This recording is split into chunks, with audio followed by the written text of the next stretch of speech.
வணக்கம் நண்பர்களே, கதை உலகிற்கு உங்களை அன்புடன் வரவேற்கிறோம். சோழபுரம் அப்படிங்கிற கிராமம். கலைநயத்தோடு இருக்கிற அந்த கிராமத்துல முத்துங்கிற சின்ன பையன் அவனோட அப்பா கூட வாழ்ந்துட்டு வந்தான். ஒரு நாள் முத்துவோட மனசுல ஒரு பெரிய சந்தேகம் தோணுச்சு. அந்த சந்தேகத்துக்கு பதில் தேடி அவனோட அப்பா பக்கத்துல வந்து உக்காந்தான்.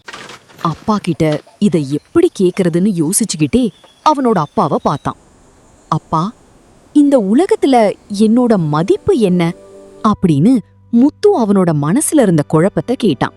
முத்துவோட கேள்விய கேட்ட அப்பா, என்னடா இது கேள்வின்னு சிரிச்சுக்கிட்டே அவனை பார்த்தாரு. அப்பா வீட்டுக்குள்ள போயிட்டு பளபளப்பான ஒரு கல்லை எடுத்துட்டு வந்தாரு. இந்த கல்லை பத்தி யாராவது உன்கிட்ட கேட்பாங்க அப்படின்னு அந்த பளபளப்பான கல்லை முத்துவோட கையில கொடுத்தாரு. அப்படி யாராவது என்ன விலைன்னு கேட்டா நீ எதுவும் பேசாம 2 விரலை மட்டும் காட்டுன்னு சொன்னாரு.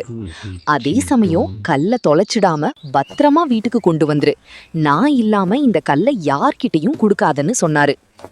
அப்பா சொன்னதை கேட்டுக்கிட்ட முத்து கல்லை எடுத்துக்கிட்டு சந்தைய நோக்கி புறப்பட்டான். கொஞ்ச நேரத்திலேயே முத்து பரபரப்பா வியாபாரமாகிற கிராம சந்தைக்கு வந்து சேர்ந்தான். கையில கல்லை எல்லாருக்கும் தெரியற மாதிரி எடுத்து வச்சு கூட்டத்துக்கு நடுவுல நடந்தான். அப்ப கீரை வித்துக்கிட்டு இருந்த ஒரு பாட்டியோட பார்வை அந்த கல் மேல விழுந்துச்சு. அந்த பாட்டி முத்துவ கூப்பிட்டாங்க. அந்த கல்லை பத்தி விசாரிச்சாங்க. அப்ப முத்து அவனோட அப்பா சொன்னபடியே 2 விரலை மட்டும் காட்டினான். 2 விரலை காமிக்கவும் பாட்டி அந்த கல்லு 20 ரூபாதானான்னு நினைச்சு சந்தோஷப்பட்டாங்க. உடனே தன்னோட சுருக்கு பையில இருந்து பணத்தை எடுத்து முத்து கிட்ட நீட்டினாங்க. இத பார்த்த முத்து அதிர்ச்சி அடைஞ்சிட்டான்.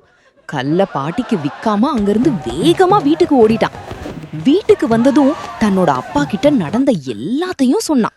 முத்து சொன்ன எல்லாத்தையும் கேட்டுக்கிட்டு அவனோட அப்பா அமைதியா சிரிச்சாரு. பதிலுக்கு எதுவும் சொல்லாம, அடுத்து நீ மியூசியத்துக்கு போன்னு சொல்லி அனுப்பிச்சு விட்டாரு. முத்து நகரத்துல இருந்த ஒரு பெரிய மியூசியத்துக்கு போனான்.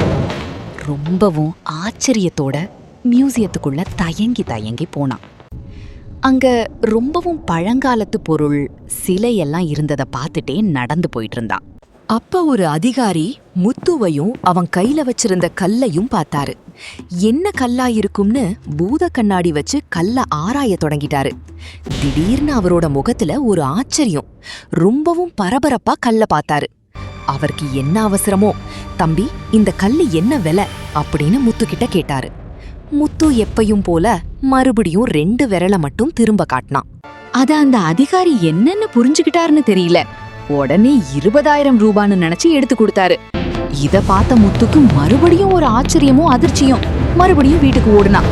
வீட்டுக்கு வந்த முத்து தன்னோட அப்பா கிட்ட மியூசியத்துல நடந்த எல்லாத்தையும் சொன்னான். அடுத்து அப்பா முத்துவையும் கூட்டிக்கிட்டு பழங்கால ரத்தன கடைக்கு போனாரு. அந்த கடையிலயோ எக்கச்சக்கமான நகைங்க கண்ண பறிச்சுக்கிட்டு இருந்துச்சு. முத்துவும் அவ அப்பாவும் கடைக்குள்ள நுழைஞ்சாங்க. அங்க இருக்கிற நகைகளை எல்லாத்தையும் பார்த்தாங்க. விலை மதிப்பில்லாத கற்கள்ல செஞ்ச ஆபரணங்கள் அவங்க கண்ண பறிச்சது. கொண்டு போன கல்ல பார்த்த கடை முதலாளி ஆச்சரியமும் அதிர்ச்சியும் அடைஞ்சாரு.